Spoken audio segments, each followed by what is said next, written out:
Hi Stampers, it's Diane with stampinwithdiane.com. I'm an independent Canadian Stampin' Up Demonstrator.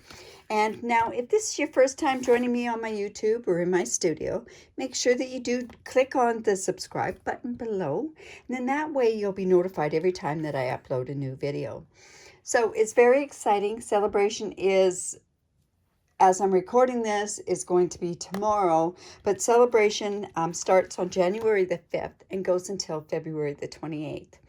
Now it's a shorter by 1 month, but guess what? Back in June and in July, we get to have another celebration. So I'm really looking forward to doing that one as well.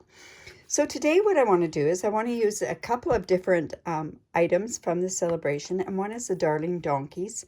Aren't they adorable? I can't stop using this, and also this so ombre paper.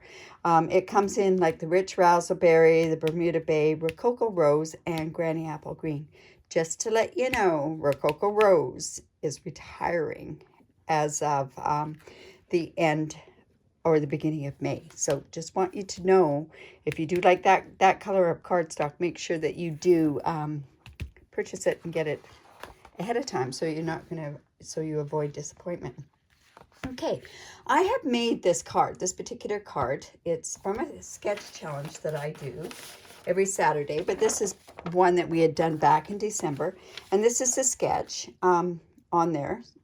And what I do is I always show different things that you can do with this. So I've made a card using this one. I've made a card using this. Today we're going to use the Granny Apple Green in there. So let me just put this up there. For the measurements of all my cards, there will be a link below in my blog, and you can get the measurements from my blog post there as well. So this is the Granny Apple Green. It is 5.5 by 8.5, scored at 4 1/4. I always fold into the mountain. That gives it right even on this side. And we're just going to go in with our bone folder and make sure we've got a really good crease. Now, this is the ombre paper. This is, like I say, the Granny Apple Green. But I've run it through the 3D textured textile embossing folder, and I think that gives really nice little look to that as well. That's from the annual catalog. So we're going to go ahead and we're just going to put that on there. Now normally I would, if I'm putting on designer series or something that's been embossed with an embossing folder, I would use my Tombow glue, but this one is a very, very light, it's not a deep embossed image, so I'm just going to come in with my seal and do that. Let's just put this up here. Oops. So we're just going to layer this on here. And there. Okay. And then I've got some other pieces. Now this piece here is 2 inches by 3 1/4. I have another piece that's 1.5 inch by 2 3/4. No, this is 3 1/4. This is, sorry, that's 2 by 3 1/4. This one is 1.5 by 2 3/4, and this one's 1 inch by 2.5. I also have a scratch piece of paper, and I've already gone ahead and colored this donkey, and I've just used smoky slate. I've got one of these circles from the Layering Circle dies, and I also have this circle from the Stitched Shape dies. Now, I had originally planned on using this with the punch that cuts out the chevrons, but for some reason that punch is not where it's supposed to be. Does that happen to you? It happens to me all the time. All right, so I'm going to show you how you can do quick and easy chevrons. So all you're going to do is you're going to take that about halfway, the halfway mark, and you're just going to take a corner from there right to there. And if you go up 1/2 inch on all the sides, you're going to get the same sort of shape of a chevron. Now that that's just going to go there. Like I say, normally I would use my banner punch, and I did have it out for this video. And then again, we'll just do this one. So it shows it's quite easy still to continue to do the banner without it. You just get it more even with the punch. But this gives you the homemade card look, right? All right, so then what I want to do is I am going to put this banner here. So let's go ahead and put that on with our seal. And I'm putting this directly right onto the paper. I'm going to bring it down a little bit here, down to about here. Then my next piece I'm going to pop up with dimensionals.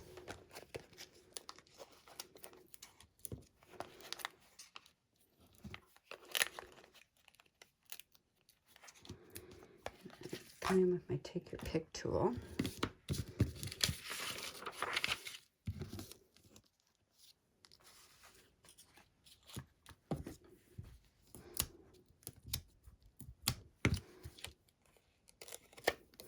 And we're just going to put this up about here.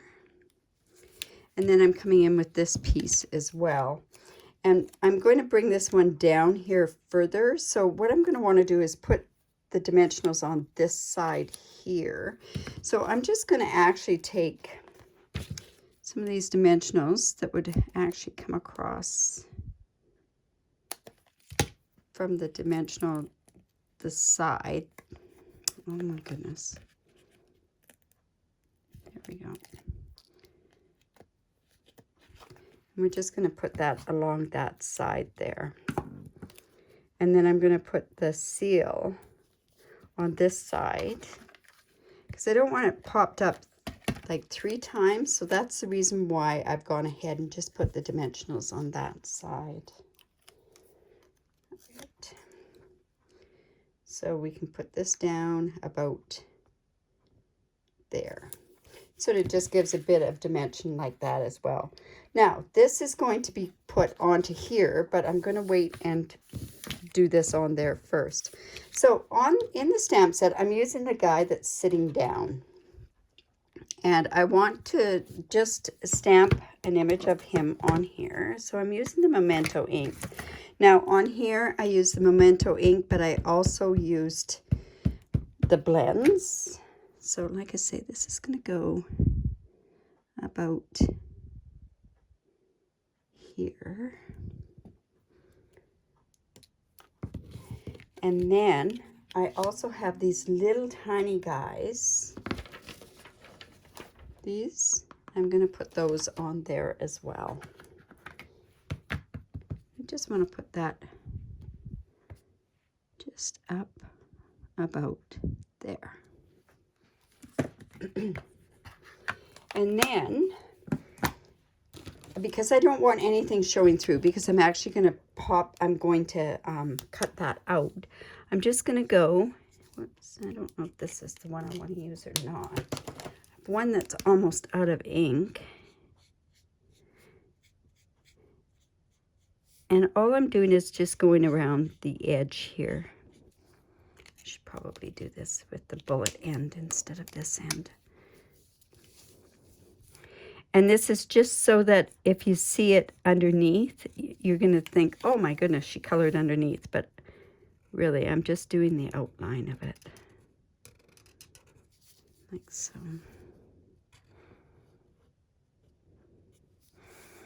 Now, another thing that I like to do always when I have an image is I like to come in with my light pull party. And I like to just go around the edge here, and this will actually give you the impression of it being popped up even more.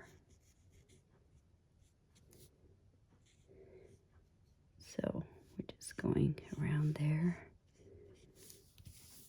and that's, like I say, when I cut this out, it's just going to look like it's popped up more. Now on this one, I also used the pull party on the inside there.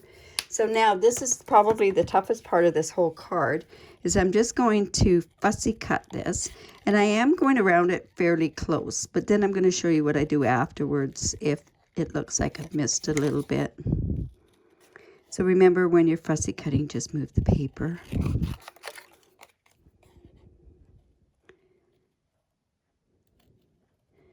And we'll just do that around there. I can't believe I did 22 of these and I fussy cut them all out. But like I say, I like to fussy cut it. To me, it's kind of therapeutic. And besides, then you get to play with these donkeys a little bit more too. I've done, like I say, I've done quite a few cards with these. I think they're so cute. So we're just going to go and finish doing this up. And I think another thing that I actually did on the donkey ears before was I went with my flamingo and I just went in on the inside of the ears. Now, I'm not sure. I haven't seen a donkey in a little bit. So I'm not sure if it has the pink on the ears. I think they probably do. So let's just...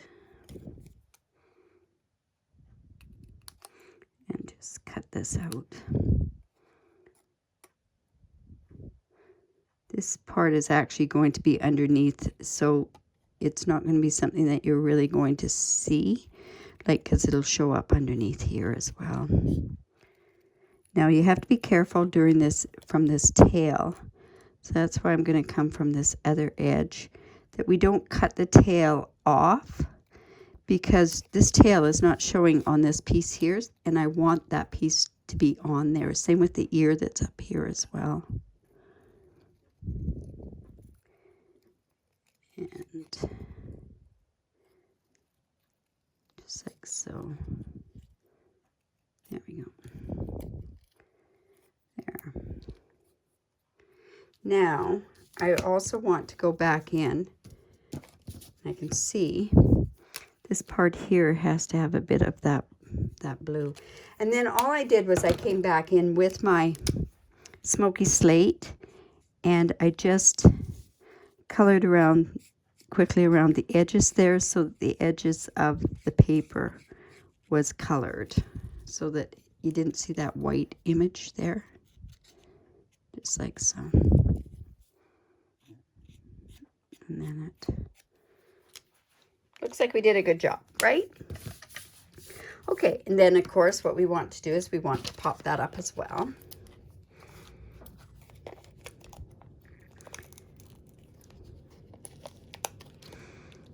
Just put that there. And pop him up. I can say he's such a fun little guy.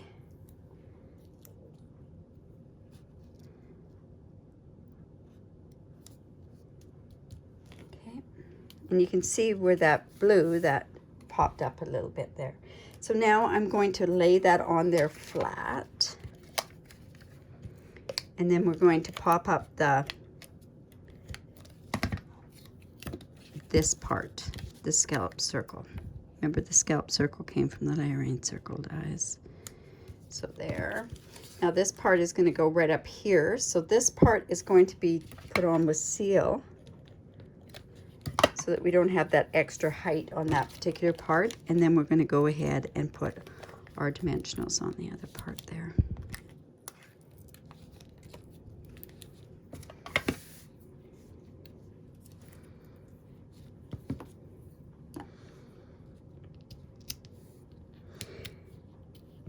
There we go. So just going to go up there. It's kind of cute, done in the Granny Apple Green. Definitely a different sort of thing. I think the Rococo Rose would have been a really cute one to do as well. Now, I do have some of my rhinestones here. So I'm just going to, oh, and you know what? I really should have a piece that goes across here with the Yeehaw, It's Your Birthday. So let's go and get those stamp sets out. I got those out. And grab a piece of white.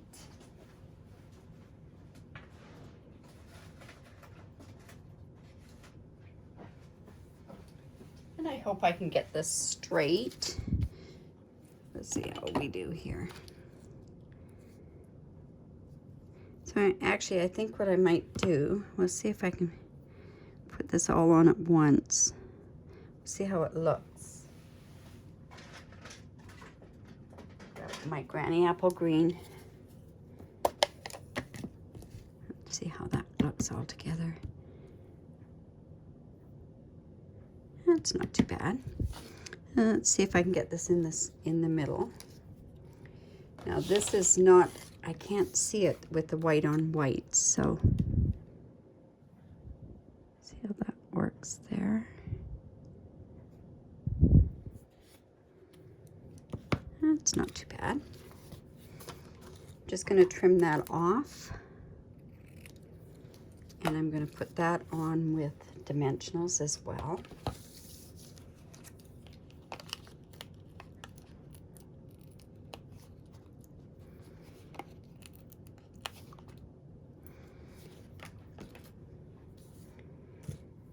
And let's just take those off.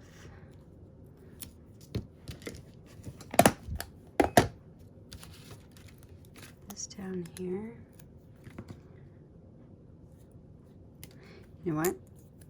That dimensional should be here because of it. You know what? Let's just take that off completely and put another one right about there. And then we're going to go ahead and put the seal on this part, because we don't want that extra layer because that's popped up there. There we go. Now we want to go and color some of these rhinestones. I'm using the dark granny apple green. Let's see if we can do one and the two little ones. And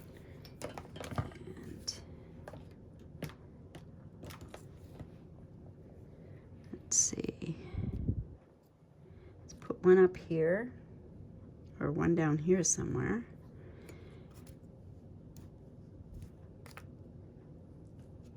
And another one. Let's see, we'll put it up here. There we go. It's in a kind of a triangle. So there we have it. Now, hopefully you like that. If you did like that, give me the thumbs up. Also, don't forget to subscribe to my YouTube channel. If you have any questions, don't hesitate to answer any of those, don't hesitate to ask any questions. I'll answer those questions. Also, if you live in Canada, I'd love to be your demonstrator. If you do use the host code, I do have a very generous hostess program on there, and that is on my blog as well. But I also give out a tutorial, and this is part of the alternative an alternative project to the tutorial that I did for there. So there's one in the granny apple green, one in Bermuda Bay, and one in the rich raspberry. So like I say, I hope you like that. So there you go. Can't wait for celebration to start. Bye for now.